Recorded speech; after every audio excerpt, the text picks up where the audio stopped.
Seigneur nous bénisse tous. Bwana atubariki wote. Nous vous saluons encore ce soir dans le précieux nom de notre Seigneur et Sauveur Jésus-Christ. Tunamisalimu tena hii magharibi katika jina la damani la Bwana na Mwokozi wetu Yesu Kristo. Sans plus tarder, je nous demande de nous tenir debout. Bila kugawia nitatuomba tusimame bwima. Nous lisons dans Luc chapitre 18, Tukunasoma mu Injili ya Luka sura ya 18. versets 1er à 8. Shairi ya kwanza kufika shairi ya 8. Nous lisons dans le nom du Seigneur Jésus-Christ. Tukunasoma katika jina la Bwana Yesu Kristo. Jésus leur adressa une parabole pour montrer qu'il faut toujours prier Yesu akawaambia mfano ya kama awaonyesha ya kwamba imepasa watu kuomba siku zote et ne point se relâcher. pasipo kuchoka. Il dit, Akasema, il y avait dans une ville un juge qui ne craignait point Dieu kulikuwa katika mji fulani mwamuzi mmoja ule akukuwa et naogopa qui n'avait Mungu d'égard pour personne. na akukuwa na shutuka mutu. Il y avait aussi dans cette ville une veuve qui venait lui dire, Na katika mji ule kulikuwa mjane mmoja alikuwa kumwambia, fais-moi justice de ma partie adverse. unikatie mambo na washitaki wangu. Pendant longtemps, il refusa. Kwa muda mrefu hakuitika, Mais ensuite, lakini kisha il dit en yake lui-même, akasema mumoyo quoique je ne wake, crains point Dieu hata hivi siogopi et Mungu que je n'ai d'égard pour personne, na sishutuke mutu, néanmoins, lakini parce que cette veuve m'importune, kwa sababu mjane huyu je ananisumbusha, lui ferai justice, nitamkatia mambo afin qu'elle ne vienne pas sans cesse me rompre la tête. asije wakati yote kunisumbusha. Le Seigneur ajouta, Bwana akaongeza, entendez ce que dit le juge unique. sikieni maneno ule mwamuzi mzalimu Et anasema. Dieu ne fera-t-il pas justice à ses élus Halafu Mungu hatawapatia haki wachaguliwa qui wake crient à lui jour et nuit? wanaomlilia mchana na usiku? Et tardera-t-il à leur égard? Je, atagawia kwao? Je vous le dis, Ninamiambia il leur fera promptement justice. atawapatia haki mbio mbio. Mais quand le Fils de l'homme viendra, Lakini wakati mwana wa Mungu trouvera-t-il la foi atakapokuja, sur la terre? atakuta imani pa dunia? Que le Seigneur bénisse la lecture de sa parole. Bwana bariki kusoma kwa neno Nous lake. pouvons incliner nos têtes. Tunaweza kuinamisha vichwa vyetu. Dieu très haut, Dieu tout-puissant, Mungu wa juu sana, Mungu mwenyezi, toi le véritable qui demeure éternellement. wewe wa kweli unayedumu milele, Nous te sommes infiniment reconnaissants. tunakushukuru sana. Et ce soir encore, nous nous approchons devant ton trône de Na grâce, hii magharibi tunakaribia kiti chako cha neema afin, Seigneur, de pouvoir obtenir miséricorde kusudi tupokee rehema et de Bwana, trouver grâce na tupate neema pour être secourus dans nos kwa besoins. kusaidiwa katika mahitaji yetu. Bien-aimé Père Céleste, Baba wa mbingu en ce mpendwa, jour qui est consacré à la prière, mwii siku yenye kwa ya maombi, Seigneur, nous venons auprès de toi, Bwana tunakuja kwako afin, Seigneur Dieu, kusudi Bwana Mungu de te faire connaître nos requêtes, tukujulishe maombi de yetu, faire connaître nos manquements, tukujulishe de faire mapungufu connaître nos yetu, dépassements, tukujulishe mambo de faire yanatupita, connaître nos illusions, tukujulishe mawazo afin que, yetu, Seigneur, tu nous exauces du haut des cieux kusudi Bwana utujibu toka juu et que mbinguni tu rendes ainsi parfaite notre joie. na ukamilishe vile furaha Bénis chaque yetu. frère et chaque sœur, Bariki kila ndugu na kila dada, assiste-nous puissamment par le Saint-Esprit. tusaidie na uwezo yote kwa Roho Nous avons Mtakatifu. demandé avec foi, Tunaomba na au nom du imani Seigneur Jésus-Christ. katika jina la Bwana Yesu Kristo, Amen. amina.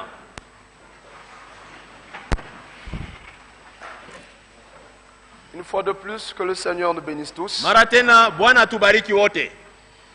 Je refais la lecture, Luc 18, verset 1er. Mina soma tena Luka 18 shairi ya kwanza. Jésus leur adressa une parabole Yesu akawaambia mfano pour montrer juu ya qu'il kuonyesha le faut, ya kwamba imepasa toujours prier watu kuomba siku et ne zote point se relâcher. pasipo kuchoka. De quoi sera-t-il question ce soir? Ni mambo kani tutasema magharibi? Il sera question de la prière. Tutasema mambo ya maombi. Il est vrai que j'avais à cœur d'apporter autre chose, Ni kweli nilikuwa kuna moyo wangu kuhubiri kitu kingine, mais à la dernière seconde, le Seigneur m'a convaincu d'apporter une exhortation sur la prière. lakini mudakika ya mwisho Bwana alinihakikishia asema nilete maonyo pa maombi. Si Dieu le veut, ce qui était prévu pour aujourd'hui sera apporté le dimanche.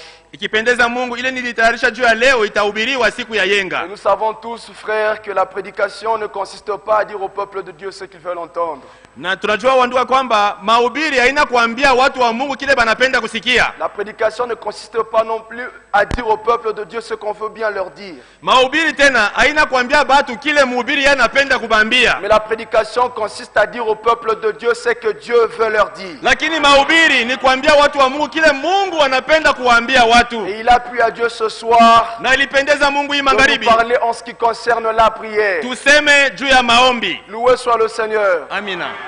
Bien-aimés frères et sœurs, Wandugu na wadada wapendwa, la prière est un élément essentiel pour le croyant. maombi ni kitu kia lazima kwa muamini. La prière est d'une très grande importance. Maombi ni ya muhimu sana. À cause de cela, Kwa sababu le ile Seigneur pouvait déjà le faire comprendre. Bwana aliweza tu kuwaelewesha. Dans Matthieu chapitre 21, Mathayo sura 21 il dit ceci, anasema hivi, à partir du verset 12 kuanzia sheria 12 jusqu'au verset 13, kufika sheria 13. Jésus entra dans le temple de Dieu. Yesu akaingia mwekalu ya Mungu. Loué soit le Seigneur. Amina. Il n'entre que dans le temple de Dieu. Anaingiaka paka mwekalu ya Dans le Mungu. temple des hommes, il n'entre pas. Haingiake mu mahekalu ya Et watu. si vous êtes le temple de Dieu, Na kama wako il hekalu ya Mungu, viendra chez vous. atakuja kwako. Il viendra mettre de l'ordre. Atakuwa kuweka Et utaratibu. si vous n'êtes pas de lui, Na kama una il wake, ne viendra pas. hatakuja. Jésus entra dans le temple de Dieu Yesu akaingia katika hekalu la Mungu. et il chassa tous ceux qui vendaient Akafukuza wote walikuwa et nauzisha qui achetaient dans le temple. na walikuwa nanunua ndani ya hekalu. Et il renversa les tables de changeurs Akapindua mameza ya wakambista et les sièges de vendeurs de pigeons. na viti vya wale walikuwa nauzisha majiwa, Et il leur dit, na akawaambia, il est écrit, imeandikwa. loué soit le Seigneur. Amina.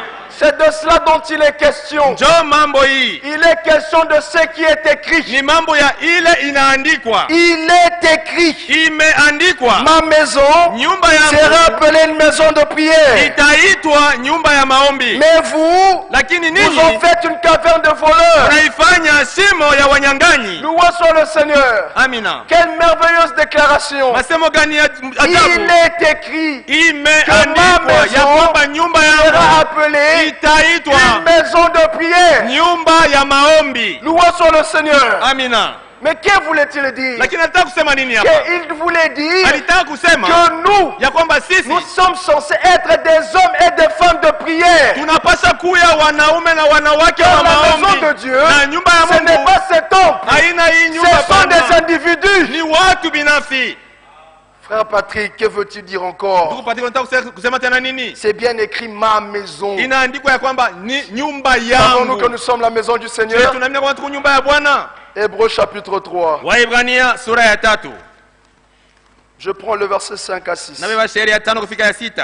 Pour Moïse, Lakini Musa il a été fidèle dans toute la maison de Dieu, alikuwa mwaminifu mu nyumba yote ya Mungu, comme serviteur, sawa mtumishi, pour rendre témoignage de ce qui devait être annoncé. juu ya kushuhudia kile kilipasha kutangazwa. Mais Christ Lakini Kristo est comme fils sur sa maison. eko kama mwana pa nyumba Et yake, sa maison, na nyumba et sa yake maison, na nyumba c'est yake nous. ni sisi. Loué soit le Seigneur. Amina. Sa maison, c'est nous. Nyumba yake ni siye, Pourvu que nous retenions fermement kishika tuna hakika jusqu'à la fin kufika na kumisho la confiance et l'espérance dont nous nous glorifions. tumaini ile tuko najitukuzamo. La maison de Dieu, ce n'est pas ce bâtisse. Nyumba ya Mungu haina hiki kinyumba, Lorsque hapana. le Seigneur revient, Bwana wakati anarudi ceci restera. hiki Et kitabakia, les individus seront lakini envoyés dans les watu airs. wataenda muewa. Sa maison, ce sont des individus. Nyumba yake ni watu, Et sa maison devait être appelée une maison de na prière. nyumba yake ilipasha kuitwa nyumba ya Nous maombi. étions censés être des hommes et des femmes de prière. Tunapaswa kuwa wanaume na wanawake wa maombi. Et quand est-ce que nous sommes devenus cette maison? Na tulikuwa ile nyumba wakati gani? Acte chapitre 2. Matendo ya Mitume sura ya Ce pili. jour-là, Ile le siku Seigneur déversa tout en Jésus-Christ Bwana alimwaga chote kilikuwa ndani ya dans Kristo, son église. ndani ya kanisa yake. Loué soit le Seigneur. Amina. Accomplissant ainsi la promesse, Akatimiza ile car ahadi, il avait dit, maana je alisema ne vous laisserai pas orphelins, sitamiacha je yatima, viendrai à vous. nitakuja kwenu. Et ce jour-là, Na ile il est siku venu à nous, alikuja il est venu kwetu, demeurer, alikuja afin que kuikala désormais, kusudi tangu nous ile serons wakati reconnus comme la maison de Dieu. tujulikane kuwa nyumba ya Mungu. Loué soit le Seigneur. Amina. Mais nous, Lakini sisi nous sommes comme la seconde maison. tukusa nyumba ya pili. Il y a eu une première maison. Kulikuwaka nyumba ya kwanza, Et la première maison, c'était na Jésus-Christ. nyumba ya kwanza ilikuwaka Yesu Kristo. Voyons cela rapidement. Tuone ile kitu mbio mbio. Jean, chapitre 2, Yohane sura ya pili Je prends le verset 18 à 21. nabeba shairi ya 18 kufika 21. Il est toujours question de la même histoire. Ni paka mambo moja moja. Lorsqu'il était dans le temple, Wakati alikuwa mle mwekalu, les Juifs prenant la parole Wayuda wakajibu lui disent: wakamwambia, quel miracle nous montres-tu unatuonyesha muujiza kani pour agir de la sorte? juu ya kutenda muina muna? Loué soit le Seigneur. Amina. Ils étaient dépassés. Walipita Ils disent: comment peut-il agir comme un fou? banasema anafanya je sawa mazimu hivi? Ça, c'est le problème de l'homme. Ile ni mambo ya mtu. L'homme connaît un Dieu qui fait du bien. Mtu anayua Mungu anafanya vitu Il vizuri. connaît le Dieu qui est amour, Anajua Mungu mwenye le Dieu mapendo. qui est Mungu miséricordieux. mwenye rehema. Mais il oublie qu'il y a un Dieu de justice. Anasahau ya kwamba ni Mungu Le wa même haki. Dieu qui est amour. Mungu moja moja Le mwenye même Dieu qui est mapendo. miséricordieux. Mwenye wa Il rehema est aussi ule. le Dieu de Ni Mungu justice. wa haki tena. Loué soit le Seigneur. Amina. Il sait venir aussi mettre de l'ordre. Anajua tena kuleta Lorsqu'il y a du utaratibu. désordre. Wakati peko mvurugo. Paul l'avait si bien dit Paulo alisemaka mzuri. dans Hébreux chapitre 12, Waebrania 12. verset 28 à Shairi 29. 28 kufika Il dit: 29. ayons donc donc une telle promesse, Wenye kuwa na ahadi ya hivi. il fait comprendre, Ana- il dit: montrons notre Anasema reconnaissance tuoneshe shukurani en yetu. rendant à Dieu Kurudishia Mungu un culte qui lui soit agréable ibada ya kumpendeza et avec piété na utawa et crainte. na uoga. Loué soit le Seigneur. Amina. Pourquoi? Kwa nini? Car notre Dieu Kwa sababu Mungu est wetu aussi naye un tena feu dévorant. moto ya Ça, kuteketeza. c'est l'équilibre. Ile ndio kusimama mzuri, Ça, c'est l'équilibre. ndio kusimama Savoir mzuri. que le Dieu d'amour Ni Mungu wa est mapendo, aussi un feu hapo dévorant. tena moto wa kuteketeza. Cela échappe à plusieurs. Pita kwa watu wengi, C'est échappé aux Juifs. ili wapita Wayuda. Alors il dit: quel miracle nous montre-tu Wakasema unatuonyesha muujiza pour agir de gani la sorte? kufanya mwina muna? Verset 19. Shairi ya 19. Jésus leur répondit: Yesu akawajibu, détruisez ce temple. mubomoe hii hekalu. Avons-nous entendu? Mnasikia mzuri? Détruisez ce temple. Bomoeni Et en hekalu 3 jours, na mu masiku je le 3 releverai. mitaisimamisha Les tena. Juifs disent: Wote wakasema il a fallu 46 ans ilipasha miaka 46 pour bâtir ce temple. juu ya kujenga hii Et hekalu, toi, en 3 jours, na wewe mu masiku tu le 3 relèveras. utaijenga tena. Loué soit le Seigneur. Amina. Mais Lakini il parlait du temple de son corps. alikuwa anasema juu ya hekalu ya Les mwili Juifs n'avaient pas wake. cette révélation.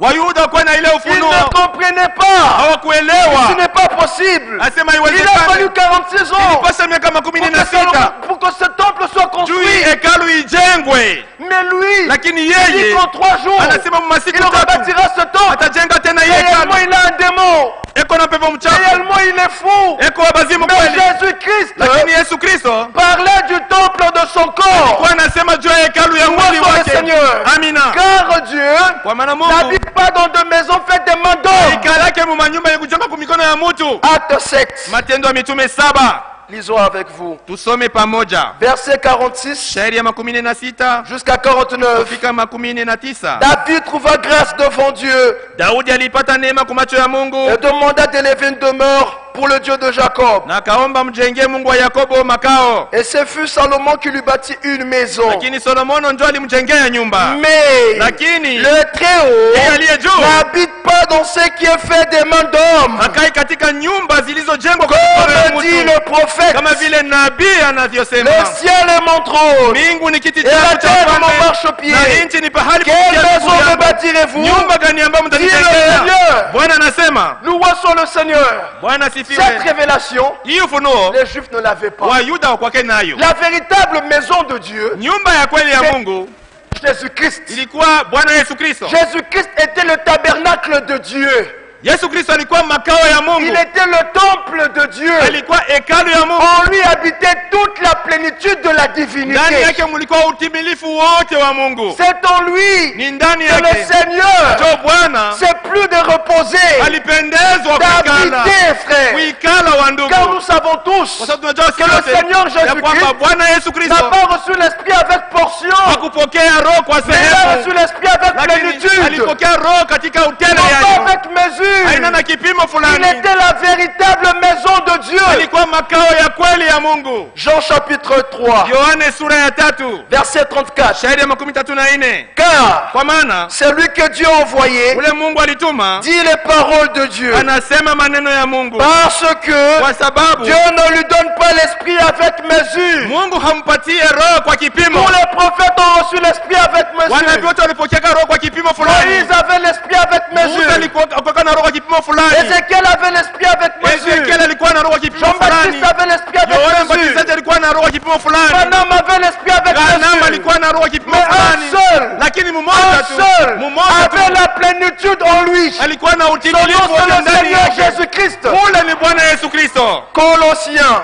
Wakolosai, c'est ce qui est écrit dans ndio ile Colossiens, inaandikwa Wakolosai chapitre 1er, sura ya kwanza verset 19. shairi ya 19. Car Dieu Kwa maana Mungu a voulu alipendeza faire habiter kuweka toute plénitude en lui. utimilifu wote ndani yake. Loué soit le Seigneur. Amina. C'est en Jésus-Christ Ni ndani ya Yesu qu'il Kristo a plu à Dieu de alipendeza faire Mungu habiter toute plénitude. kuweka utimilifu wote. Mais quelle plénitude? Utimilifu gani? Plénitude, Utimilifu wa dhambi? loin de là. Hapana, La hata kidogo. plénitude de la divinité. Utimilifu wa Mungu. Colossiens 2:9. Wakolosai 2:9. Car Kwa maana en lui ndani yake habite corporellement munekana mumwili toute la plénitude utimilifu de wote la divinité. wa Mungu. Il était réellement Alikuwa kweli la kweli maison de Dieu, nyumba ya Mungu, le temple de Dieu. hekalu ya Mungu. Loué soit le Seigneur. Amina. Il était le tabernacle de Dieu. Alikuwa makao ya Mungu. Maintenant, voyez Sasa oneni comment la première maison, namna gani nyumba ya qui est kwanza Jésus-Christ, yenye kwa Yesu Kristo était une maison de prière. ilikuwaka nyumba ya maombi. Loué soit le Seigneur. Amina. La première maison était véritablement une maison de Nyumba prière. ya kwanza ilikuwa kweli kweli nyumba ya maombi. Il se levait de nuit, Alikuwa analamka usiku le jour lorsqu'il faisait encore sombre, wakati ulikuwa mgali giza, et il s'éloignait dans le na désert alikuwa anaenda katika afin jangwa de pouvoir prier. kusudi apate kuomba. Chaque jour que le Seigneur faisait. Kila siku Bwana alikuwa Et les anafanya, disciples vont se mettre à le chercher, na wanafunzi walikuwa mais lui wanamtafuta, là-bas seul, lakini alikuwa peke en yake train de kule prier. akiomba. Marc chapitre 1er. Marko sura ya kwanza, Marc 1er, Marko sura ya kwanza 35. 35.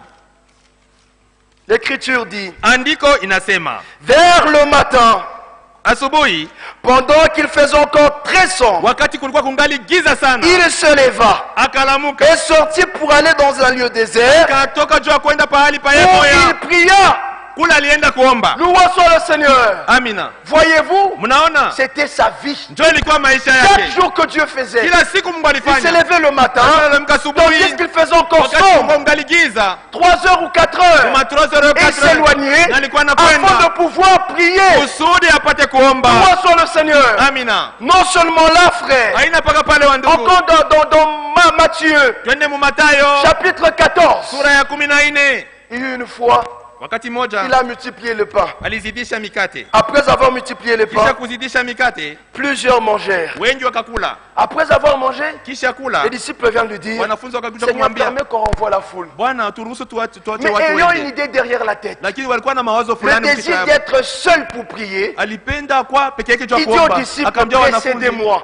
munitangulie. Je veux renvoyer la foule Mimi tafukuza et watu, ensuite je viendrai après vous. kisha tamifuata. Mais qu'est-ce qu'il a derrière la tête? Sasa alikuwa na mawazo Il voulait gani? rester seul Alitaka kubakia peke afin de yake pouvoir se consacrer dans la prière. kusudi ajitoe mu maombi. Vous savez, frère, Unajua banduku, lorsque vous êtes seul, wakati uko peke vous yako priez librement, kunaomba kwa que watu lorsque vous êtes entouré de kuliko gens. wakati unazungukwa na Nous le watu. voyons même ici, Tunaona kataumu par moment après la wakati prédication, mwingine pa kisha mahubiri on s'emporte tous dans la prière. sio tunaingia maombi Et vous entendez, na unasikia bana konkola bana c'est-à-dire qu'il faut arrêter. banasema msimamishe. Loué soit le Seigneur. Amina. Parce que nous sommes dans une assemblée. Sasa tuko mkanisa, Nous ne pouvons pas prier librement. hatuwezi kuomba Mais kwa pour huru. prier librement, Lakini kuomba kwa c'est huru chez nous à la maison, ni kunyumba dans yetu, nos chambres, mu machumba yetu ya lorsque ndani. nous sommes seuls. Wakati tuko peke yetu, Et Jésus-Christ na connaissait Yesu cela. Kristo alijua kile Il dit, kitu. si ces hommes sont à côté de moi, Kama tuwe pembeni ils yangu, vont essayer de me retenir m'intervenir dans la prière. watanizuiza kuomba, Ils vont me déranger. wataniuzi, Je ne peux pas prier librement. huwezi kuomba. Alors il les renvoie. Aliwaambia Il wende, reste seul akibakia pour peke yake prier librement juu ya le kuomba Seigneur. kwa uhuru yote. Matthieu 14, Mathayo 14 verset 22. shairi ya 22. Je redescends, verset 20. Nashuka kwa 22 na Tous 22. mangèrent et furent Wote rassasiés. wakakula na kushiba,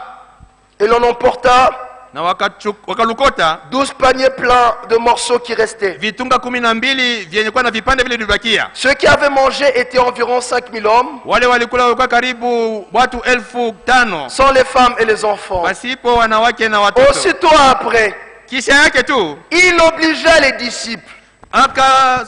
akawaambia Il wanafunzi, obligea les disciples akashurutisha à wanafunzi monter dans la barque waingie et à mchombo passer avant lui de l'autre côté, na wamtangulie ngambo ingine, pendant qu'il renverrait la foule. wakati alikuwa anaruhusu makutano wende. Quand il lui renvoyait, Wakati aliacha il makutano yende, monta sur la montagne akapanda pa mlima pour prier à l'écart. juu ya kuomba pa yeye Et mwenyewe. comme le soir était venu, Na wakati magharibi il ilifika, était là seul. alikuwa pale peke Louons yake. soit le Seigneur. Amina. Voyez-vous, frère, Bandugu, mnaona une véritable maison de prière. nyumba ya kweli ya maombi Non seulement ici, haina paka une fois hapa, quelque part encore, fasi ingine il priait. alikuwa naomba. Après qu'il ait fini de prier, Kisha yeye kumaliza kuomba, les disciples se sont regardés, wanafunzi wakatazamana, affectés par la vie de prière du Seigneur. waliguswa na ile maisha ya Nous maombi ya aussi, Bwana. nous voudrons prier Wakasema, comme lui. na sisi tunapenda kuomba Mais sasa qu'on hivi. attende qu'il revienne. Tongoje tu Nous allons lui arudie, demander de nous tutamuuliza donner des stratégies, des techniques afin de pouvoir prier comme lui. atuoneshe kwa matekniki tu tuanze kuomba saa ye. Luc 11, Luka 11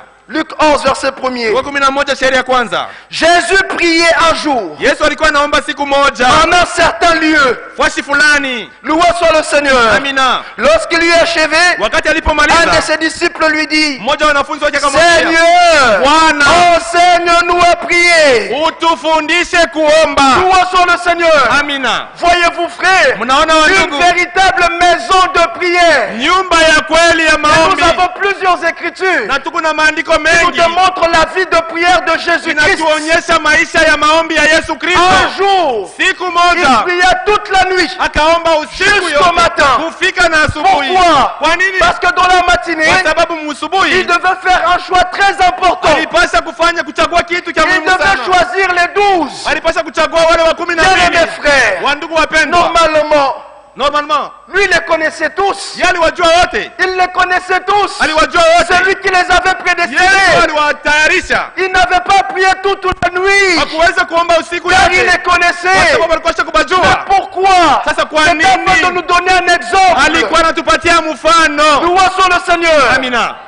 Luc chapitre 6, Luka sura ya 6 verset 12. shairi ya 12. L'Écriture dit, Andiko en inasema ces temps-là, mwile wakati Jésus se rendit sur la montagne pour prier. Yesu akaenda pa mulima juu ya kuomba, Il passa toute la nuit à prier Dieu. akapitisha usiku yote mzima mkuomba Mungu. Oh, où sont-ils encore?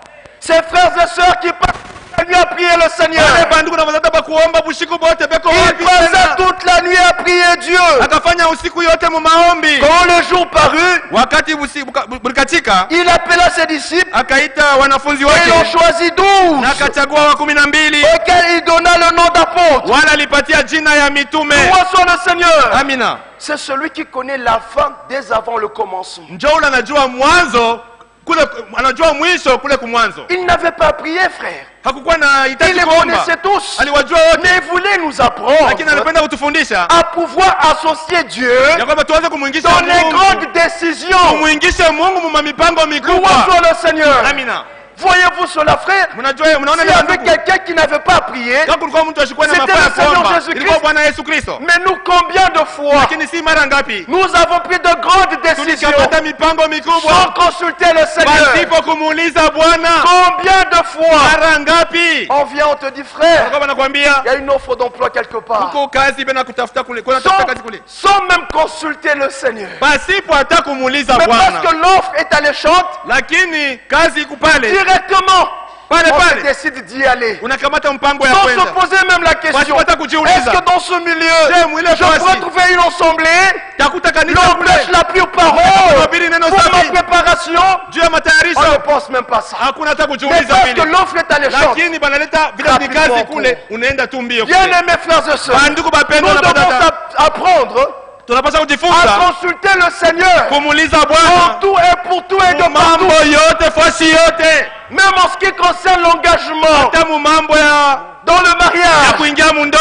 Combien plusieurs, Wangapi surtout les sœurs, zaidi badada à peine vous voyez un jeune homme qui anaona vient, kijana anafika parce qu'il est beau de figure, kwa sababu kwa mzuri kuuso, il s'habille bien, anavana mzuri, il parle bien, anasema mzuri, il a étudié, alifunza il masomo, sort d'une famille noble. anatoka mfami Il dit, mzuri. ma soeur, Oh dada yangu, je voudrais te prendre en nataka mariage. kuoa. Sans avoir le temps d'assister, d'aller dans la prière, Pasipo hata kwenda kuomba, de consulter le Seigneur, kwa kumuuliza et Bwana, directement on est d'accord. pale tu On unechika, commence même à mettre la pression aux autres. unaanza hata kusonga wengine. Mais une fois que vous êtes marié, Sasa wakati tunaingia tu mundoa, ce jeune homme-là, ule kijana ule c'est maintenant un lion qui rugit chaque nuit. sasa anakuwa mtu wa kushirika kila Il siku devient kushirika. un lion qui rugit chaque Anakuwa nuit. simba wa kuongoroma kila Alors la siku. sœur a tout en menant la main sur la joue. Sasa dada na mkono On kushika va me mpira wakati, revenir, pasteur, oh j'ai un mchungaji, problème avec le niko na frère. mambo na ndugu, Je ne pourrai plus supporter. siwezi kuvumilia. Non, frère. Hapana ndugu, Nous te dirons, ma sœur, nakwambia dada, porte ta croix. chukua msalaba Louange yako. soit le Seigneur. Amina. Oui, frère. Ndiyo Nous ndugu, devons apprendre à consulter le Seigneur. napasha kujifunza kumuuliza Si tu ne le Bwana. consultes pas, Kama umuulize t'attires le malheur. utajiletea ole. C'est écrit. Inaandikwa vile Ésaïe chapitre 30. Isaya 13, Ésaïe 30. Isaya 13 Verset 1er à 2. shairi ya kwanza kufika ya pili. Malheur, Ole, malheur, ole, dit l'Éternel, Bwana anasema aux enfants rebelles kwa watoto wa ntombozi, prennent des résolutions sans moi, wale wako na kamata mipango pasipo qui prennent kuniuliza, des décisions sans moi, wako na kamata mipango pasipo qui font kuniuliza, des alliances sans ma volonté, wanafanya maagano pasipo mapenzi pour yangu, accumuler péché sur péché, wako naongeza zambi pa zambi, qui descendent en Égypte wako nashuka sans mumini me consulter. pasipo kuniuliza.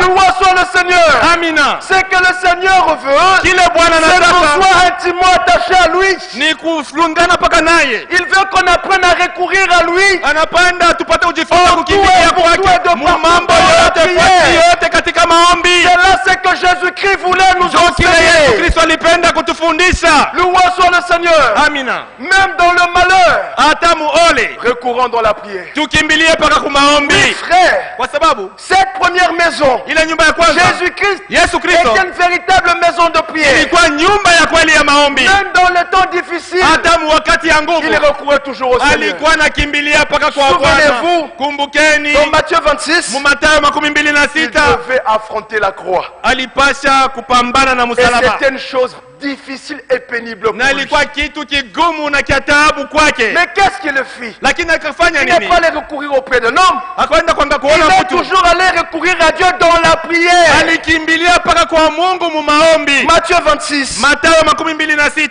versets 36 à 37. shairi 36 kufika 37. Là-dessus, Pa ile mambo Jésus alla avec eux dans un lieu appelé Gethsemane. Yesu akaenda pamoja nao katika fuashi moja inaitwa Getsemane, Et il dit aux disciples, na akaambia wanafunzi, asseyez-vous ici, muketi hapa pendant que je m'éloignerai wakati nitakwenda mbele kule pour prier. juu ya kuomba. Loué soit le Seigneur. Amina. Ça, c'est merveilleux. Hii ni Et ajabu. lorsqu'il est allé Wakati alikwenda pour prier, juu ya kuomba, il disait, Seigneur, alikuwa anasema Bwana, c'était la plus grande épreuve de sa vie. ilikuwa ndio jaribu ya nguvu mu maisha yake, Affronter Golgotha. kupambana na Il dit, Golgota. Seigneur, Akasema Bwana, si cela est possible, kama ôte inawezekana, cette coupe du devant de moi. ondosha hiki kikombe mbele Ôte yangu, cette coupe. ondosha kikombe Mais hiki. comme il avait recouru à Dieu, Lakini vile alikimbilia dans kwa les Mungu, moments des épreuves, mu wakati ya Dieu majabu, envoie un ange. Mungu akatuma L'ange malaika, vient le malaika fortifier. akakuja kumpatia nguvu. Après cela, la prière change. Kisha ile makaombi Toutefois, non pas ce que je veux, mais haisiwe que ta mapenzi yangu, volonté soit lakini faite. iwe mapenzi yako Bwana. Loué soit le Seigneur.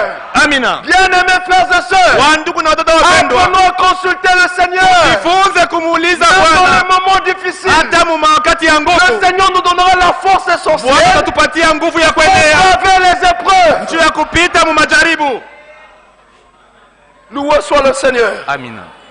C'est merveilleux. ya mzuri sana. Une véritable maison de prière. Nyumba ya kweli ya maombi. Bien-aimés frères, Wandugu il y a wapendwa, suffisamment d'écritures kuko maandiko ya pour kuenea démontrer que Jésus-Christ juu ya homme kuonyesha kwamba Yesu était Kristo une mtu véritable maison de prière. alikuwa nyumba ya kweli ya maombi. Mais le temps manquerait, frère. Lakini saa Mais itatukosa. pourquoi tout cela? Kwa nini yote ile? Ces écritures Hii maandiko sur la vie de prière de Jésus-Christ pa maisha ya maombi ya Yesu Kristo n'ont pas été écrits en vain. haikuandikwa Non, bure. frère. Hapana ndugu, Ces écritures ne sont pas là en vain. hii maandiko haina Mais pa kwa c'était bure, afin de nous donner un lakini ilikuwa exemple. kutupatia mfano. 1 Corinthiens Barua ya kwanza kwa Korinto 10:11. sura ya 10 shairi ya 11. Lisons rapidement. Tusome mbio mbio. 1 Corinthiens 10:11. Wakorinto wa kwanza sura ya 10. Ces choses Maneno leur haya sont arrivées yalifika pour servir d'exemple. juu yawe mfano, Elles ont été écrites. yaliandikwa, Elles ont été écrites pour yaliandikwa notre instruction juu ya à kutufundisha nous qui sommes sisi parvenus sisi wenye à la fin kufika des siècles. kumwisho ya nyakati. Loué soit le Seigneur. Amina. Jésus-Christ voulait nous donner un exemple. Yesu Kristo alitaka kutupatia mfano. Jean chapitre 13. Yohane sura 13. C'est ce qui est écrit là. Ndio ile inaandikwa. Tout ce qu'il faisait, Yote alikuwa c'était anafanya dans le but de donner un exemple. ilikuwa ndio kutupatia Je mfano. prends le verset 15, partie Nabeba A. shairi ya 15 kipande cha Car kwa maana je vous ai donné un exemple. ninamipatia mfano. Loué soit le Seigneur. Amina. Toute la vie du Seigneur Jésus-Christ, Maisha yote ya Bwana Yesu Sur la Kristo terre. pa dunia, tout ce qu'il disait, yote alikuwa tout ce qu'il anasema, faisait, yote alikuwa était un anafanya, exemple. ilikuwa ni mifano. Loué soit le Seigneur. Amina. Il était un exemple. Alikuwa mfano. Car Kwa maana la volonté de Dieu mapenzi ya était que Mungu tous nous soyons les imitateurs de Dieu. ilikuwa ni si wote tukue wafuasi wa Comment Mungu. imiter l'invisible? Utafuatilisha Mungu leo Alors sionekana il a je. porté un corps. Sasa alivala Il est venu mwili, sur la terre. alikuja hapa Il a dunia, marché. Il alitembea, a marché. alitembea. Afin que désormais, Kusudi tangu nous pale sachions comment imiter Dieu. ujue namna ya kufuatilisha Mungu. Loué soit le Seigneur. Amina. Toute sa vie Maisha yake est un yote exemple. alikuwa mfano. Bien-aimés frères, Wandugu wapendwa, aujourd'hui, leo surtout dans le message, zaidi muujumbe il y a trop de slogans. kwiko maslogan Les mengi. gens souffrent de la maladie des slogans. Watu wako nateswa na magonjwa ya maslogan. Frères, nous avions été ramenés. Ndugu, tulirudishwa. Amen. Amina. Frères, Ndugu, le rétablissement de toutes choses, kurudishwa kwa ce maneno n'est pas une yote théorie. haina Ça doit être teori, une pratique. inapasha Une kuwa expérience mumatendo. vécue. Loué soit le Seigneur. Amina. Être ramené Kurudishwa à la doctrine des apôtres, mafundisho ya ce mitume n'est pas une théorie, mes frères. haina masemo tu ya C'est une bure, ni réalité. kitu cha Ça doit kweli, être une expérience inapasha vécue. kuwa onjo hilo nafanya. Nous avions été ramenés, Tulirudishwa, mais on considère la connaissance, Lakini- l'enseignement, tunaangalia mafundisho, on méprise la prière. tunadharau maombi. Les jours consacrés à la prière, Siku yenye kwa ya maombi, il y a des vides comme pas possible. bantu mengi abakuje. Je l'ai constaté, frère. Niliona ile kitu Même dans ce wandugu. voyage Hata missionnaire, mwi safari ya les kuhubiri, jours consacrés à la prière, siku ya maombi, vous voyez combien, donc le nombre d'absences est grand. utaona kwamba batu mingi banalofwa. Voyez-vous cela? Mna- Mais ce n'est pas possible. haiwezekani. Lisons pour voir combien les saints d'autrefois Tusome juu ya kuona considéraient et watakatifu l'enseignement wa et la zamani prière. walikuwa wanaangalia mzuri na Actes mafundisho chapitre 2, na maombi. Matendo ya Mitume sura ya pili verset 42. shairi ya 12. Que dit l'écriture? Andiko inasema Il nini? persévérait. Walikuwa na dumu, Il persévérait walikuwa dans wakidumu l'enseignement des apôtres. katika mafundisho ya Ce n'est mitume. pas tout. Aina Et yote virgule. huko mkato Dans la communion fraternelle, katika ushirika wa ndugu, dans la fraction du pain, katika kuvunja mkate na dans les prières. katika maombi. Loué soit le Seigneur. Amina. Si nous avions été ramenés, Kama nous tulirudishwa aussi, nasi nous pia allons considérer, tutaendelea persévérer, kudumu et dans l'enseignement, na mu et mafundisho dans les prières. na mu maombi. Loué soit le Seigneur. Amina. Mes frères, Banduku yangu, avez-vous déjà vu munesha konaka un aigle qui vole d'une seule aile? tai yeko na luka na ribari moya? Non, frère. Hapana Dieu a banduku. donné à l'aigle deux ailes. Mungu alipatia tai mabawa Deux mbili, ailes. mabawa La mbili, parole et la neno na prière. maombi. Mais c'est écrit. Inaandikwa vile. Actes chapitre 6. Matendo ya Mitume sura ya 6. Verset 4. Shairi ya 4. Je commence au verset 2 pour une meilleure compréhension. Naanza na shairi ya 2 ndio muelewe mzuri. L'institution des diacres, nous connaissons l'histoire. Kuwekwa kwa washemasi tunajua hii mambo. Les 12 convoquèrent la multitude des disciples. Wale wa 12 wakaita makutano ya wanafunzi et dire, na wakasema, il n'est pas convenable haina mzuri que nous laissions la parole de Dieu tuache neno la Mungu pour servir aux tables. juu ya kwanza kumipatia chakula. C'est pourquoi, Ndio kwa maana banduku, choisissez parmi vous muchague katikati 7 yenu hommes watu 7 qui auront d'un bon témoignage, na ushuhuda mzuri, qui soient pleins d'Esprit wenye Saint kujazwa na Roho Mtakatifu et de sagesse, wenye kuwa na et que akili, nous chargerons de cet emploi. ndio basi tutapatia ile kazi. Et nous, Lakini sisi wa nani? Wa mitume. et nous, Sisi nous continuerons tutadumu à nous appliquer tutadumu à la prière, katika au maombi ministère de la na parole, katika kuhubiri et neno, de zèle, mabawa la mbili, parole et la prière. neno na maombi. Si nous avions été ramenés Kama à la tulirudishwa doctrine apostolique, mafundisho ya nous mitume, devons aussi nasi tunapaswa considérer la prière kuangalia comme maombi elle avait considéré. vile baranza kuyonaka. Vous imaginez cela? Mnafikiri ile kitu? C'était déjà des hommes de prière. Balikuwa batu ba maombi. Mais il dit, Anasema nous continuerons tutaendelesha à nous appliquer. kudumu, Autrement dit, ni kusema à nous donner davantage kujitoa tena zaidi à la prière maombi et à la na parole. mahubiri ya neno. Ça, c'est l'équilibre. Njoo kusimama mzuri kule. Louange soit le Seigneur. Amina.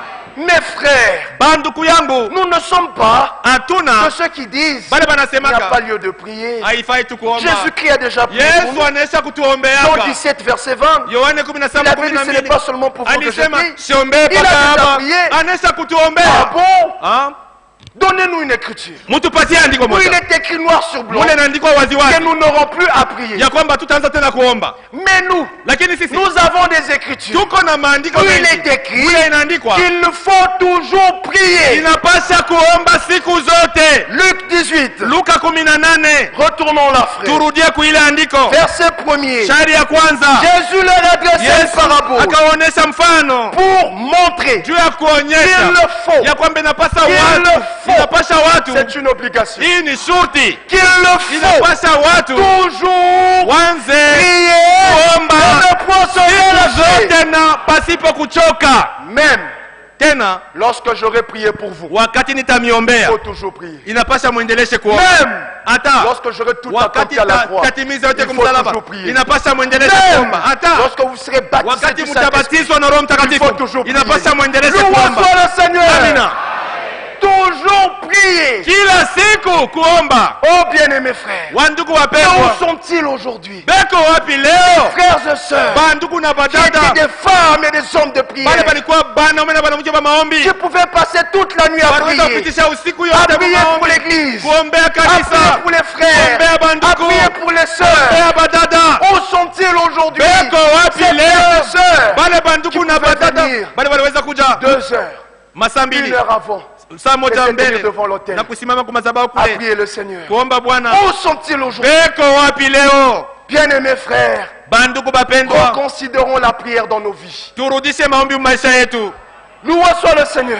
Bwana asifiwe. Lorsqu'il y a un problème, Wakati uko on mambo critique rapidement. ni wepesi kushimanga. Le frère un tel, tu as vu ce qu'il a fait? Uliona kile frère Tu as vu ce que la alifanya, sœur, en tout cas, unaona kile cette dada sœur jette alifanya. l'opprobre sur la part.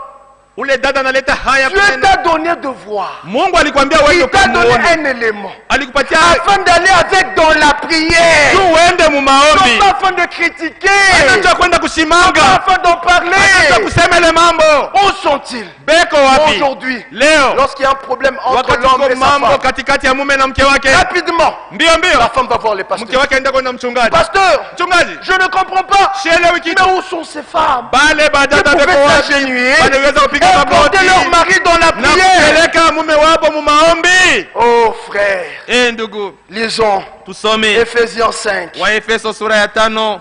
Ephésiens chapitre 5. Waefeso sura ya 5. Pardon, 6. Hapana, sura ya 6. Verset 18. Shairi ya 18. Que dit l'écriture? Andiko inasema nini? Faites en tout temps, Mufanye wakati yote par l'esprit, kwa njia ya Roho toutes sortes de prières aina yote ya et de maombi na supplications kusii Veillez. mukeshe Veillez à cela. mukeshe kukile Veillez à kitu quoi? kukesha kunini À la prière. ku maisha ya maombi Veillez à cela mukeshe kukile kitu avec une entière na persévérance. kudumu sana Et priez pour tous les saints. na muombe watakatifu Où wote. sont-ils encore? Beko wapi tena Ceux qui portent le fardeau des autres. wale beko nachukua Dans mizigo la ya wengine prière. mu maombi Où yabo? sont-ils? Beko Nous wapi? sommes les premiers à critiquer. Tuko ba kwanza Les premiers à kushimanga, calomnier. kwanza Ce kulandiana n'est pas ce que mambo. disent les Écritures. Haina kile andiko Les Écritures nous inasema. demandent Andiko de inatuomba prier pour les saints. tuombe De porter le watakatifu, fardeau.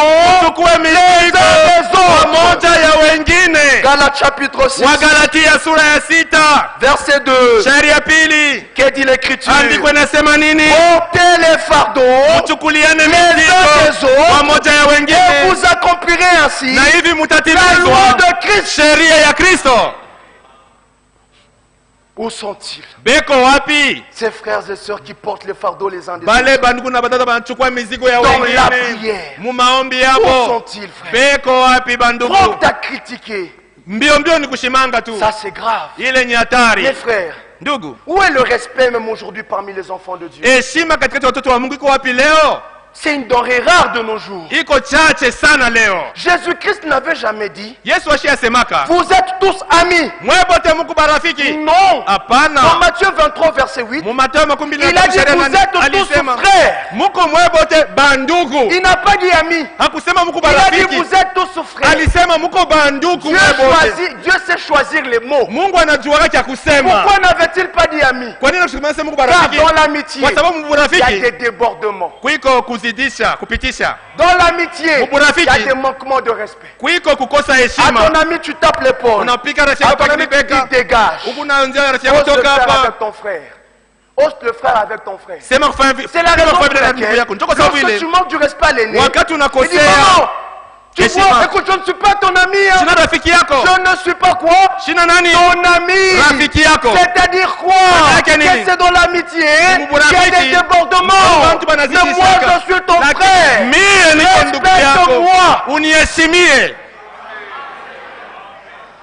Dans la fraternité, frère, Mubunduku il wa est ndugu. question du respect et de Muko l'amour. mambo ya heshima na mapendo. Le respect et l'amour Heshima na est mapendo. l'élément essentiel de la fraternité. Vitu vikubwa vya mubunduku. Loué soit le Seigneur. Amina. Nous devons comprendre Tunapasha que nous kuelewa sommes des frères. ya kwamba Nous tuko respecter banduku. les uns les Tunapasha autres. Nous kuheshimiana aimer pamoja na les uns wengine. les Tunapasha autres. kupendana pamoja na wengine. Loué soit le Seigneur. Amina. La prière. Maombi Voyez aujourd'hui toneni ce leo que les réseaux sociaux est venu faire. kile Facebook inatuletea, Le téléphone Android matelefone est venu Android ravir à plusieurs la consécration. inanyanganya batu Il mingi est plus facile kujitoa. Ni à quelqu'un wepesi de faire 2 heures kwa sur mtu WhatsApp. kufanya masaa mbili 2 kwa heures sur WhatsApp, Facebook. masaa mbili Même kwa plus Facebook, que de hata faire zaidi ya 30 minutes masaa à mbili genoux. kuliko kupiga Oh, magoti. le Seigneur avait dit veiller. Bwana alisema kesheni. Nous devons veiller sur ces choses. Tunapasha kukesha pa ile kitu. Frère, il n'est plus tard que nous le Bandugu, pensons. saa inaisha kwenda kuliko Et la tunazania. prière. Na maombi Joue un grand rôle dans notre préparation. iko na kazi munene mu matayarisho yetu. Suivez le frère Franck. Fuateni ndugu Frank, Les réunions mensuelles de janvier. mikusanyiko ya kila mwezi ya Le 4 comme mwezi le 5. Le 4 comme le 5 janvier. ya siku ya 4 na siku Il ya a mis 5 un ya accent mwezi ya sur janvier. Luc 21, 36. Alipiga mkazo pa Luka makumi Il na a moja fait un lien entre Luc 21, 28 et Luc 21, 36. Lisons. Tusomeni, Que dit-il? anasema nini? Lisons avec vous. Tusomeni pamoja. Luc 21, Luka makumi mbili le na verset moja 28. shairi ya makumi Quand mbili na ces nne. choses commenceront à arriver, Wakati maneno haya yataanza kuisha, redressez-vous, nyanyueni vichwa vyenu, élevez vos têtes, nyanyueni vichwa vyenu, parce que kwa maana votre délivrance approche. ukombozi wenu ni karibu. Ensuite, il va, il saute, Kisha akaruka il prend le 36. akabeba makumi tatu Il na dit, sita, veillez akasema, donc, kesheni et basi priez en tout na temps, ombeni wakati afin wote, que kusudi vous ayez la force muwe na nguvu d'échapper à toutes ces ya choses kukimbia vitu qui vyote arriveront vitafika, et de paraître debout ya kusimama bwima devant le Fils de l'homme. mbele ya mwana wa mtu. Loué soit le Seigneur. Amina. La prière. Maombi, J'aimerais lire cela. napenda kusoma kile kitu, L'accomplissement des prophéties bibliques kutimizwa kwa maunabii mu Biblia dans notre temps. mu wakati wetu. Réunion mensuelle du 5 janvier 2020. Mkusanyiko wa kila mwezi wa le 5 janvier 2020. Alors, il commence avec Luc 21-28. Anaanza na Luka 21. Quand ces choses commenceront à arriver, wakati maneno haya yatakapoanza kuja, il commente, elles ont déjà commencé à arriver. akasema inesha kuanza Nous sommes kuonekana. en plein milieu de ces choses qui commencent à arriver. Tuko mubile vitu binesha kuanza kufika. Quand ces choses commenceront à arriver, Wakati maneno haya yatakapoanza kuja, redressez-vous, tazameni juu, élevez vos têtes, munyanyue vichwa parce vyenu, que votre délivrance kwa sababu s'approche. ukombozi wenu ni karibu. Il faut bien lire l'écriture. Inapaswa kusoma mzuri andiko. Avant de se lever, Mbele ya de kusimama, lever la tête, ya kunyanyua il faut kichwa, commencer par se redresser. inapasha kwanza mbele usimame, Loué utazame soit le juu. Seigneur. Bwana asifiwe. Voyez-vous, Amen. il dit, Anasema, c'est simplement merveilleux, ni ya mzuri sana, car nous voyons toutes ces kwa sababu choses. tunaona maneno yote. Le retour du peuple d'Israël dans le pays de la Kando promesse. kando ya taifa Israeli mwinchi ya malako. Ensuite, Kisha yake, l'accomplissement des prophéties, kutimizwa kwa unabii. avant que le jour terrible et redoutable de l'Éternel ne vienne. Mbele siku ya hatari na kukopesha ya Bwana ifike. Dieu voulait Mungu alitaka envoyer son prophète kutuma nabii wake pour nous introduire justement dans son dessein du salut. ndio kutuingisha mumapu yake ya wokovu. C'est pour cette raison Ndio kwa sababu que ile nous ne vivons pas dans les ténèbres, hatuishi tena mugiza, parce que nous avons été introduits dans le dessein du salut kwa de sababu Dieu. tuliingizwa mumapu ya wokovu ya Mungu,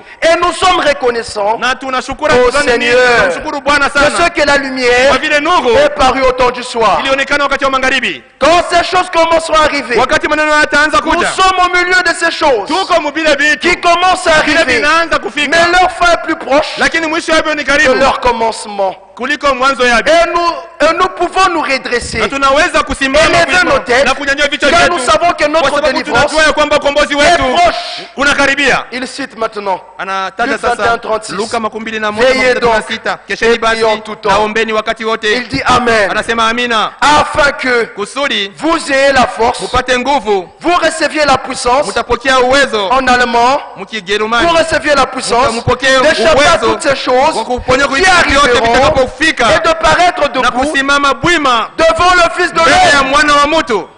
Veillez Kesheni et priez, na ombeni, tenez-vous prêts, muwe tayari, reconnaissez mutambue à quel point le temps est arrivé, wakati gani saa inafika. redressez-vous, Musimame bwima, levez vos têtes. nyanyueni vichwa vyenu. Avant de lever la tête, Mbele ya kunyanyua kichwa, il faut prier. kwanza mbele uombe. Loué soit le Seigneur. Amina. Avant de lever la tête, Mbele ya kunyanyua kichwa, il faut prier, kwanza mbele omba, veiller, Kesheni. recevoir la puissance, pokeeni uwezo, car ces choses-là kwa arriveront sababu vile bientôt. vitu vitafika bado kidogo. Loué soit le Seigneur. Amina. La prière Maombi joue un grand rôle dans notre préparation. iko na kazi munene mu matayarisho Car c'est au yetu, travers de la kwa prière sababu ni mu maombi que nous allons auprès de Dieu ndio tukunaenda kwa Mungu recevoir ce qu'il nous manque, kupokea kile ce qu'il nous faut, kinatukosa, kile et kinatupasha tout ce dont nous avons na besoin. kyote tunahitaji. Loué soit le Seigneur. Amina. La persévérance dans la prière, Kudumu mu maombi c'était le but de Jésus-Christ. ilikuwa shabaha ya Yesu Au Kristo. travers de cette parabole de Luc 18, Mwile mfano ya Luka 18 que nous connaissons tous, ile tunajua wote, il a voulu alitaka nous apprendre kutufundisha à être persévérants dans la ya kwamba prière. tuwe watu wa kudumu mu maombi. Il voyait cet homme, Anasema oneni ule c'est mtu, juge unique. ule mwamuzi Il était mzalimu méchant, mauvais. alikuwa muovu mubaya, Mais lakini à cause de la persévérance de cette kwa femme, sababu ya kudumu kwa ule mwanamke, à cause de sa kwa persévérance, sababu ya kudumu le kwake, juge fit justice à la femme. ule mwamuzi alimkatia mambo. Il disait de lui-même, Alikuwa anasema juu moi yake que je mwenyewe, suis méchant hata kama niko mzalimu et que je ne crains point Dieu. na shishituka je ne shishituka regarde Mungu pour personne. na shishituka Mungu, Tel était le témoignage que son propre cœur lui rendait. ndio ilikuwa ushuhuda moyo wake alikuwa Le cœur anamshuhudia. parle, frère. Moyo unasemaka Et wa quel est le ndugu. témoignage qu'il nous rend? Sasa ni ushuhuda gani moyo wetu Mais unatushuhudia? malgré tout cela, Hata il vile dit ma foi que cette femme anasema juu huyu ne mwanamke vienne pas sans cesse me casser la tête. ashije kunisumbusha wakati yote, Je lui ferai justice. tamkatia mambo. Jésus-Christ dit maintenant, Yesu Kristo anasema au sasa, verset 6, shairi ya 6, le Seigneur ajouta, Bwana akaongeza, entendez que sikieni dit le juge unique. kile mwamuzi mzalimu Dieu anasema, na Mungu Ne fera-t-il pas justice hatapatia à haki ses élus? wachaguliwa wake. Mais quel élu? Wachaguliwa gani? Passe leur temps sur Facebook et Wale WhatsApp. wanapitisha wakati pa WhatsApp na pa Facebook. Quel élu? Wachaguliwa gani? Disons, à Tusome ses élus wachaguliwa qui wake, crient à lui wale wako na mulilia jour mchana et la nuit. na usiku. Les élus qui prient sans cesse. Wachaguliwa wale wako naomba wakati C'est yote. ce dont il est question ici. Ndio bale banasema Les hapa, élus qui crient le jour et la nuit. wachaguliwa wako nalia mchana na Ce sont usiku. ces élus-là Hao que wachaguliwa le wale Seigneur recherche. wale Bwana iko promptement. na mbio mbio. Sommes-nous de cela? Je, tuko mwile nkundi ya bale? Sommes-nous de ces élus-là? Tuko bale bachaguliwa Et bale? il avait raison de poser la question. Alikuwa na sheria ya kuuliza swali, wakati mwana wa mtu atakapokuja atakuta imani pa dunia. Aura-t-il Je, ataikuta des aigles avec deux ailes? watai na mabawa mbili? Considère et la parole. Wako naangalia Et la maombi na prière. neno. Trouvera-t-il ces élus-là Atakuta bale bachaguliwa qui bale? crient à lui le jour et la nuit? Bale bako namlilia mchana na usiku. Il y a un lien. Kuko Il y a un lien, frère. kuko kitu moja. Loué soit le Seigneur. Amina. Bien-aimés frères, Wandugu wapendwa, vous savez, mnajua dans la prédication, les douleurs de l'enfantement, mumahubiri uchungu wa kuzaa, le frère Branham fait comprendre ceci. ndugu Branham C'est anaelewesha prêché kitu. le 24 janvier 1965. Ilihubiriwa le 24 janvier 65 Que la voie pourvue par Dieu, ya kwamba njia ile Mungu par alileta lequel le peuple de Dieu ile mwile njia watu wa entre en Mungu possession de tout ce dont ils ont besoin. weko na shika vyote C'est la banahitaji, prière. ni njia ya maombi. Je prends le paragraphe 70 et 71. Na beba fungu ya 17 na 11. Ils n'ont pas trouvé un meilleur moyen pour un bébé Abakupata njia mzuri jwa mtoto mchanga d'obtenir ce qu'il désire juu apate kila nataka que la voie pourvue par Dieu pour ça. kuliko ile njia Mungu yalitayarisha Quand kwa ile. ce petit bébé est né, Na wakati ule mtoto mchanga vous alizaliwa, pourriez accrocher une clochette ici, unaweza kuweka kakengele sur hapa le côté de son petit berceau, pembeni ya berso yake et dire, na kusema, mon petit garçon, mtoto yangu, je suis un théologien en quelque sorte, niko un homme instruit. Hein. niko mtu mwenye kujifunza, Je lui délivre sur la manière d'élever un bébé. nilisoma vitabu namna ya kulokomesha mtoto. Je veux te dire, Takwambia hivi, tu es un enfant moderne. uko mtoto wa kizungu. Loué soit le Seigneur. Amina. Tu es un enfant Uko moderne. mtoto wa kizungu.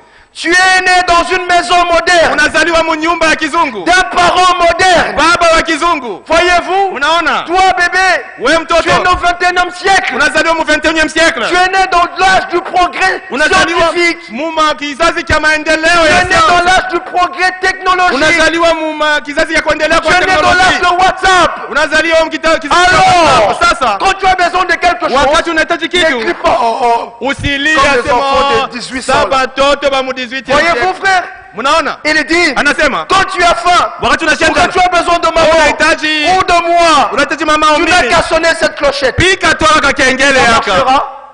Atafanya vile. Ça marchera. Bitendeka. Ça ne marchera pas. Abitendeka. Ça ne marchera jamais. Abitendekaka. Le seul moyen Njia tu pour moja lui d'obtenir ce qu'il kwa yeye désire, kupokea kila c'est de nataka pleurer, ni kulia, c'est de crier. kulalamika. C'est la voie pourvue par Dieu. Ndio njia Mungu alileta. Paragraphe 71. Mungu wa 71. Et c'est par ce même moyen-là Ndio kwa njia que moja nous moja aussi, ndio na nous shie obtenons ce que nous désirons. tunapokea kile tunataka C'est par la kwa prière. njia ya maombi. Loué soit le Seigneur. Amina. C'est le moyen pourvu par Dieu. Ndio njia Mungu alileta. Comprenons ces choses. Tuelewe kile kitu. Oh frère, Ndugu, le temps est très avancé. wakati inaendelea sana, Mais Jésus-Christ l'avait déjà lakini dit. Yesu Kristo alikuwa ashakusema kile Surtout mambo les sœurs, zaidi la badala voie pourvue njia ile Mungu pour entrer en alileta, possession de ce dont vous avez besoin. njia ya kupata kile Ce unahitaji n'est pas de verser les larmes. haina kumwanga C'est de machozi, prier. ni kuomba. Loué soit le Seigneur. Amina, C'est de prier. ni kuomba. Et Philippiens 4. Wafilipi sura ya 4, Je prends le verset 6. nabeba shairi rapidement. ya 6 mbio mbio. Philippiens 4. Wafilipi 4 Verset 6. shairi ya 6. Ne vous inquiétez de rien, Musijisumbushe kwa mambo yoyote, mais en toute chose, lakini katika faites mambo yote connaître vos besoins à Dieu mumujulishe Mungu mahitaji yenu par des pleurs. kwa kulialia. C'est ce qui est écrit. Ndio vile banaandika, Par des kwa lamentations. kuomboleza omboleza. C'est ce qui est écrit. Ndio ile inaandikwa, Par des prières kwa maombi et des na supplications, kutii avec des actions de na grâce. kushukuru, Et la paix de Dieu, na salama ya qui Mungu surpasse toute yenye intelligence, kupita akili yote gardera vos cœurs. chunga mioyo yenu na mawazo yenu ndani ya Kristo. Quelle merveilleuse promesse. Ahadi gani mzuri Mais sana! quand est-ce que Lakini wakati gani le cœur moyo et les pensées na mawazo sont gardés en Christ? inatoka katika Kristo? Lorsque Ni wakati on a respecté la voie pourvue. uliheshimia ile njia Mungu C'est yalileta, lorsque ni wakati on a recouru à la prière. ulikimbilia ku maombi. Loué soit le Seigneur. Amina. Mes frères, Banduku il y yangu, a un modèle de persévérance. huku namna ya kudumu. Je vais lire rapidement Marc. Nisoma mbio mbio Marko Marc au chapitre Je prends Marc 10, nabeba Marko sura ya 10 verset 46 shairi ya 46 jusqu'au verset 52. kufika shairi ya 52. Ils arrivèrent à Jéricho. Wakafika ku Yeriko. Ils arrivèrent à Jéricho. Wakafika ku Et Yeriko. lorsque Jésus en sortit, Na wakati Yesu akatoka Yeriko avec ses disciples, pamoja na wanafunzi wake, une assez grande foule, makutano makubwa, le fils de Timée, mwana wa Timayo, Bartimée, Baratimayo, mendiant aveugle, ule mwombaji était assis au kipofu, bord du alikuwa chemin. ameketi kando ya njia. Il entendit que c'était Jésus de Na wakati Nazareth. alisikia kwamba ilikuwa Yesu wa Et il Nazareti, s'est mis à crier. akaanza kulalamika. Autrement dit, Ni il s'est kusema mis à prier. akaanza kuomba. Plusieurs étaient passés par là. Wengi walipitia Ils pale, n'avaient jamais crié. walikuwa Mais celui qui hawajaomba, passait lakini walikuwa était wanapita, la solution à tout problème. alikuwa jibu kwa mambo yote. Ça, c'est merveilleux. Hii ni ya mzuri sana. Tu as appris que Jésus a accompli de grandes choses. Alisikia kwamba Yesu Car tu fais anafanya de maneno tout ce que tu as makubwa. appris. Kwa hiyo tulisikia Ce ulishafanya sont kwa des nini? requêtes, Ni mahitaji des moyens par lesquels nous entrons dans la kwa prière. njia kwa hiyo tunaingia mu maombi. Lui, il a appris. Il a dit, Yalisikia c'est Jésus de Nazareth. alisema ni Yesu wa Cet Nazareti. homme partout il passe, il Huyu s'est fait mtu des fuashi yote kwa prodiges. anafanya Ah bon? miujiza. Il élève la voix. Akapaza sauti. Jésus de Nazareth. Yesu wa Nazareti. Jésus, Yesu fils de David. mwana wa Aie Daudi, pitié de moi. ni rehemu.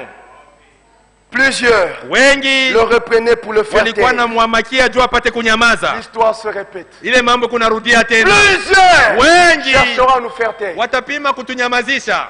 Ah oui, frère. Ndiyo wandugu, Plusieurs chercheront à nous wengi faire taire. watatupima kutunyamazisha. Déjà, regarde-toi. Angalia tu wewe Lorsque tu as mwenyewe, cru ce message, wakati uliamini quelle ujumbe, était ta vie de prière? maombi yako, maisha kwa maombi Mais ilikuwa qu'est-ce qui je? t'a fait taire? Sasa nini Le ilikunyamazisha? mariage?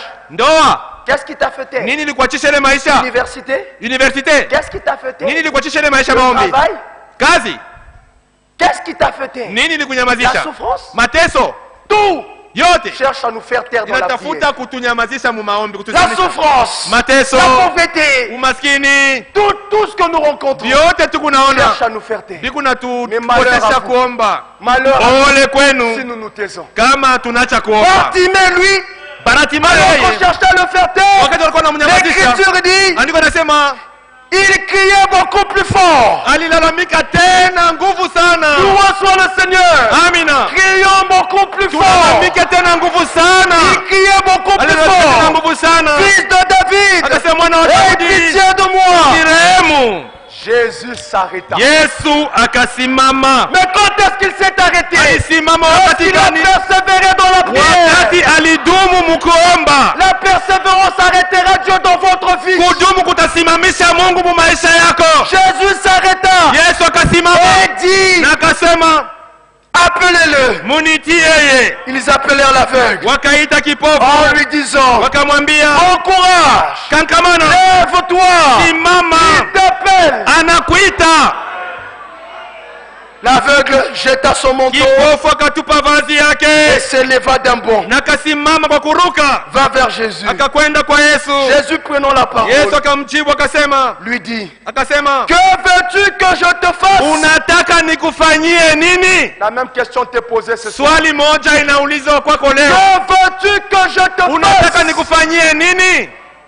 Le Seigneur nous pose la même question. Bwana ce soir. anatuuliza swali moja moja hii Que magharibi, veux-tu que je te fasse? unataka nikufanyie nini? Tu as ta réponse dans le cœur. Uko na jibu yako La mumoyo réponse de wako, Bartimée. jibu ya Baratimayo. Rabouni, lui Rabuni, répondit l'aveugle, kipofu akamjibu, que je recouvre la vue. nipate kuona. Et Jésus lui dit, Yesu akamwambia, va, ta kwenda, foi t'a sauvé. imani yako imekuponyesha.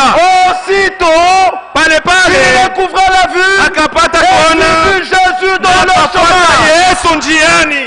Frère, Banduku, ce que Jésus veut, kile Yesu anataka c'est rendre notre joie parfaite. ni kufanya furaha yetu kamilifu, Mais par quel moyen? lakini ni kwa njia Le gani? moyen de la prière. Ni kwa njia ya maombi. Jean 16, 24. Yohane 16:24. Jean 16, 24. Yohane 16:24. Qu'est dit l'écriture? Andiko inasema nini? Jusqu'à présent, Kufika na hapa sasa vous n'avez rien demandé en mon nom. amujaomba kitu mujina langu. Je crois que s'il descendait ce soir, Nadhani kama nachuka hii il nous magharibi dira la même chose. atatuambia kitu Vous kimoja n'avez moja pas hiki. encore prié. Amujaomba bado. Jusqu'à présent, Kufika na hapa vous n'avez sasa encore rien demandé en mon nom. amujaomba kitu kwa jina langu. Demandez. Muombe.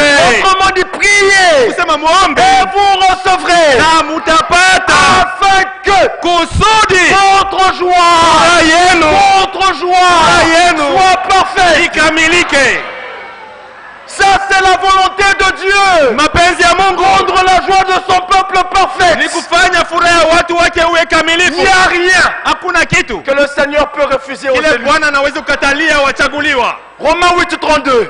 Tubebe Romains 8:32. Waroma 8:32. C'est ce qui est écrit. Ndio inaandikwa mule. Romains 8:32. Waroma 8:32. Lui Yeye qui n'a point épargné son propre fils, ule hakuepusha mwana wake wa mais pekee, qu'il l'a livré pour nous lakini tous. alimtoa kwa ajili yetu sisi wote. Comment Mara ne nous donnerait-il pas nataka ni hata aussi tupatia toutes choses kitu avec chote lui? pamoja naye.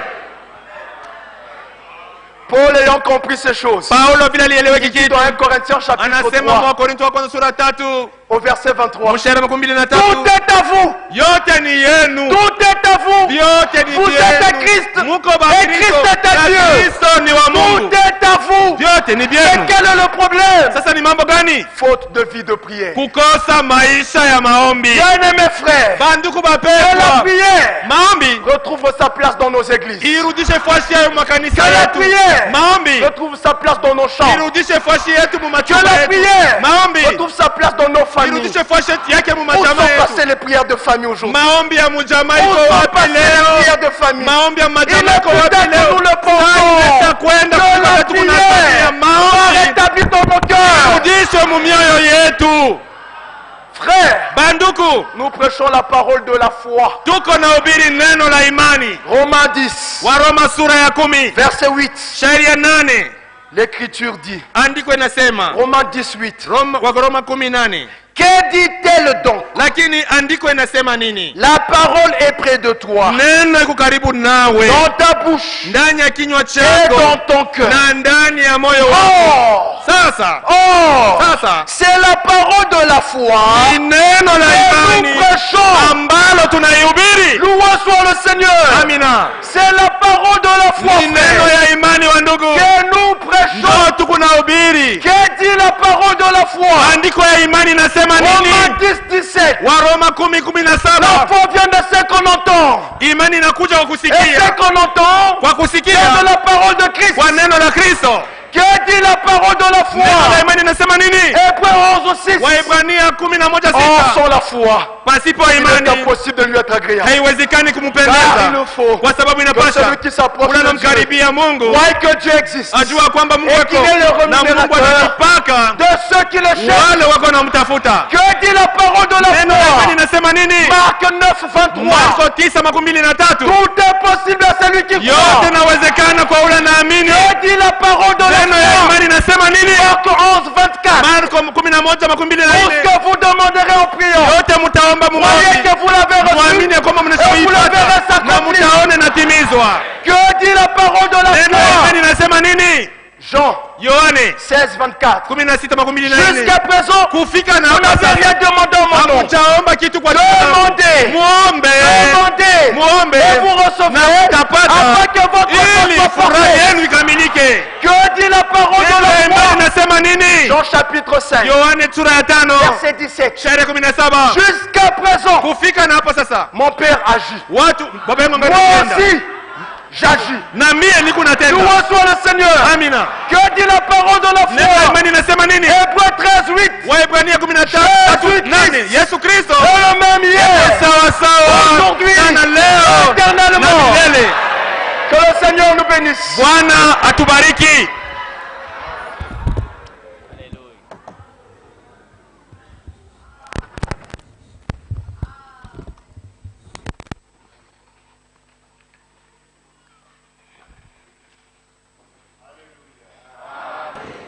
Que Dieu soit loué.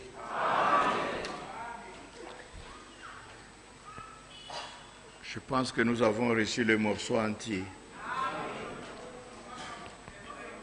On a reçu le morceau entier. Tunapata mkate yote.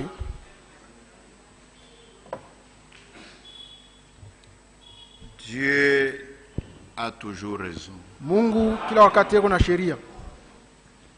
C'est l'homme, l'incrédule, qui a tort. Ni muntu mtokuamini ndio nankosa. Et quand il a tort, na wakati anakosa il dit Dieu n'est pas puissant. yanasema Mungu hana na uwezo, J'étais malade. nilikuwa mgonjwa, Et Dieu n'a pas agi. Mungu hakutenda. Après ça, dans notre église, mkanisa yetu oh, Dieu n'a pas fait. hamna Ce n'est moto.